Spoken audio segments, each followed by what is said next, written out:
Hello, hello, hello. The last month of the year 2025 is here, and we still have some interesting games rounding out the year. In a week or so, I'll have my Indie Game of the Year video, just like I did last year, so don't miss that. But let's get into the games I found releasing in December that looks interesting. The first game releasing in December is Wild Growth. This is a smaller game in scope. I've played a few of these this last year, and I've quite enjoyed them, getting kind of a compacted experience. And in this one, you play the healer trying to keep your party alive. As the healer, you cast spells to keep your party members alive. You recruit new members to your warband, as it's called. You'll unlock different allies with different classes, like mages and tanks. You can try different formations in order to survive for longer and defeat your enemies. And there are of course a ton of upgrades in the game. It branches out as you spend your currency. The game reminds me a lot of Nodebuster I played a year ago, I think. So if you want a smaller game with bursts of fun, check this one out, releasing 1st of December. Then we have Effulgence RPG, I think that's how it's called. And I don't really know what or how you play this game. It looks insane though, but it is a party-based RPG and has this really interesting art style that is kind of code-based. But I think it looks really cool, really unique. And as I mentioned, party-based RPG, so you have your party, your equipment, and fight other monsters, enemies. It looks really trippy. The game is on the shorter side. It's dropping into early access and will have roughly 1.5 hours of gameplay, a slice of the full game.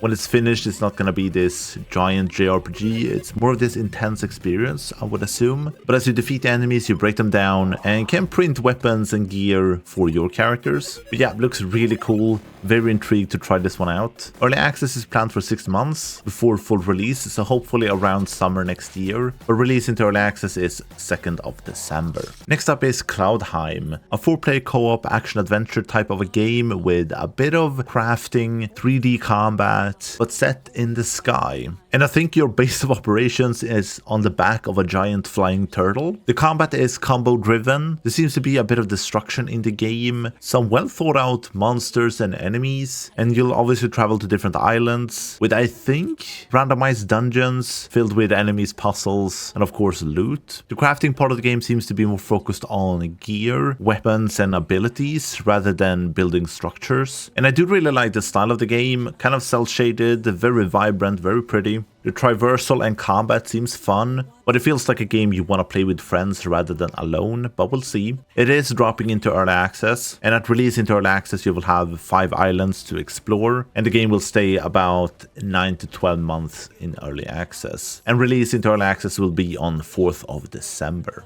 Next up is Routine, a first-person science fiction horror game set on an abandoned lunar base. And they've kind of gone the alien route of science fiction with kind of the 80s vision of how science fiction would look. A bit more analog, and I would assume Alien would be an inspiration for this. And I think that approach is perfect for a science fiction horror. You can't grasp at too much crazy shit, you still have to kind of make it more grounded. So I think atmosphere will be like crucial for this game to nail. And the game will have minimal UI. It looks like atmosphere and audio has been worked on pretty hard as you investigate the base and try to uncover what happened here. Isn't this always a theme though in sci-fi horror? Anyhow, I think it looks great and I'm kind of interested in playing it. I'm not too much for horror games, but this one looked too good to not mention. Release is also planned for 4th of December. Then we have Night Swarm, and I think this is the game I'm looking forward to the most in December, outside of AAA games, because this is a roguelite survivor that I think looks great. It seems very traditional with a ton of enemies, you level up, gain new perks, you gain new skills, a lot of different characters to play around with, and hub with passive upgrades, and of course the traditional roguelite map with different paths to take. And then it seems like you can summon companions to fight with you during a run. This is a single player game, but it's kind of cool to see that you can have a party. It's not the first roguelite to do it, but I like when these mechanics are done well. But yeah, it doesn't seem like a roguelite that pushes boundaries, more so a roguelite that does everything very good, hopefully.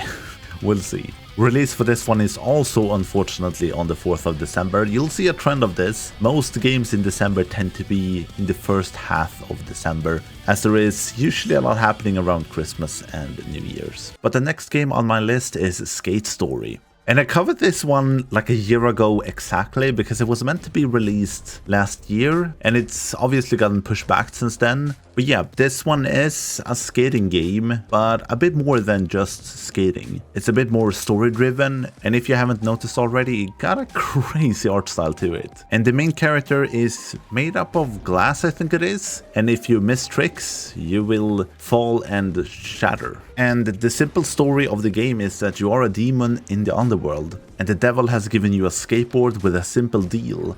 Skate to the moon and swallow it, and you shall be free. I think the last skateboarding game I played was like Tony Hawk 2 back in the day, like forever ago. And I think this is the first skating game that I think looks interesting, more so because everything outside of the skating aspect. But yeah, it looks amazing. I hope it's not too hard or convoluted when doing tricks on the skateboard, because I would really like to play this one and complete it. Release for this one is 8th of December. Then we have Unbeatable, a rhythm adventure game, and in this one, music is illegal.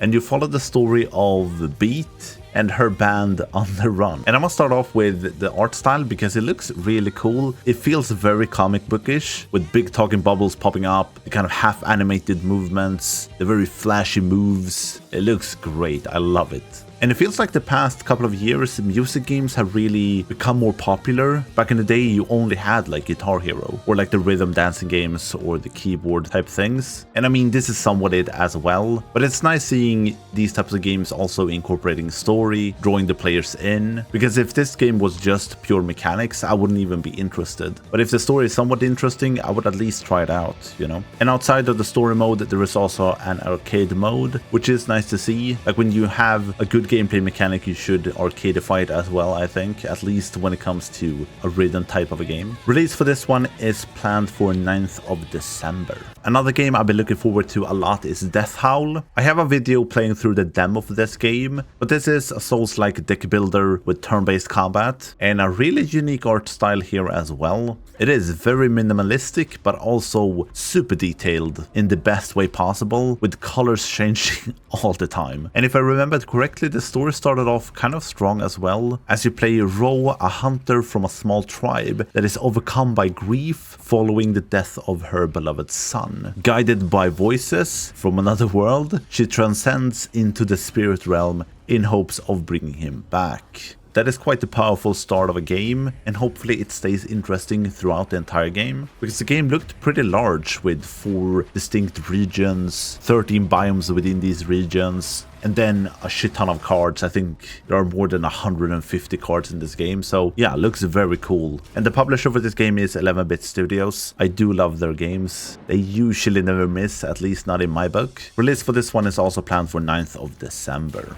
Next up is Raiders of Blackveil, an action-packed roguelite for 1 to 3 players. And in this one you choose between 4 champions to play. But the interesting part here is that you kind of create your own class. So the game has your standard classes like Mage, Assassin, Priest, Guardian, Monk, Druid, Warrior, Warlock. And across these you have a total of like 300 perks. But you can combo and take from whichever one you want to create kind of your own class. I really like this as a concept. It just needs to be done very well for it to be fun as well. I hope it's easy to respec. I hope the game rewards you for mixing and matching and trying out new things, because it would be easy to just go mage and create like the most powerful mage and ignoring the other things. And then one character goes healer and goes all in for healing. It would be nice if synergy was rewarded between the classes. And there seems to be duo perks that kind of does this. So hopefully it works well within the game. Then you of course have loot. So loot and equipment will be a big part of the game. There seems to be 6 equipment slots. And then there seems to be levels during a run as well. I do like the art style, nothing too crazy. I'm kind of bummed because the game looks to be only set